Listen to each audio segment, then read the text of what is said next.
In this piece, Mel Kohberger talked about this idyllic childhood that she had. Her mom instilled these Catholic values in her and her siblings. They read Little House on the Prairie. They camped out in the backyard, stargazing and eating takeout. But what the article doesn't mention are the issues that Bryan Kohberger faced as both a student and a teaching assistant at Washington State University. In your book, you note that some students thought Kohberger was a misogynist because of the way that he went after women in arguments, in debates, in the classroom. Also, some female students complained about creepy and concerning behavior, and they took that to people at the university. Do you think this piece should have talked about those issues and concerns at WSU? I imagine the reporter tried to get into that. I think there were strict ground rules, parameters that were laid out. It raises the issue, if you're a reporter and you're trying to get the interview, you have to make a deal with the person you're trying to get. And he had to make, this Times reporter had to make his deal. He came out of it with a good story, but he couldn't get the story, I'm sure, because he's a good reporter, that he wanted to write. The whole WSU experience is interesting in the fact that, documents have come out. He was reported 13 times by various students there.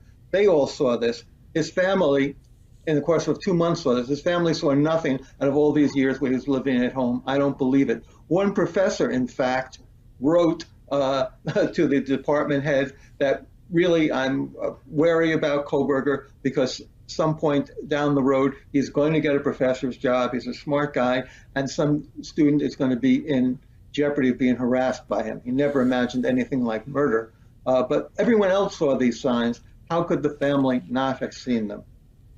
And I think one of the biggest questions that continues to haunt everyone about this case is the motive here. Bryan Kohberger never had to say why he did it. He just pleaded guilty to all 4 of these murders without providing a motive. Does this piece shed any light, in your opinion, on a possible motive? What this piece sheds light on to me is the reason why the prosecution agreed to let's make a settlement without a motive, just as the reporter had to make his concessions to get this story. So the prosecution have to make a deal. I don't think they should have made this deal, but they made this deal to say, let's get this case wrapped up. Let's save the family's anguish. Let's save the state some money. Let's just move on and put this into the past. So everyone is just like the reporter made the deal, so did the state make a deal, and both of them are flawed deals. People can decide and argue whether they should not have made those deals at all. I think, one of the great issues of this case, and I keep on speaking to people because I'm doing some more digging on other aspects, is the motive.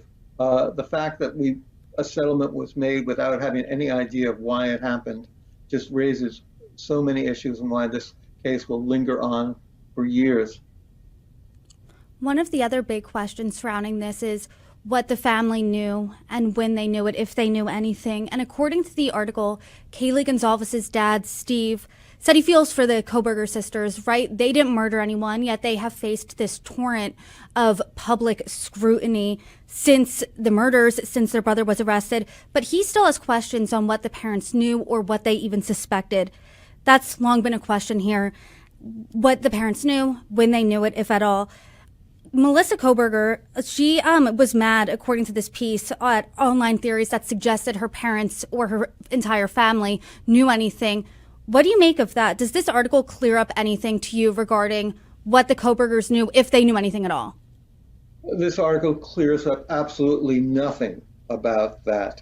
I mean, there still is the fact that at 6:30 in the morning, just about after Bryan Kohberger's pose for that infamous selfie that he takes in his own bathroom after the murders with his thumbs up, he calls his mom and he speaks for her for more than an hour and a half.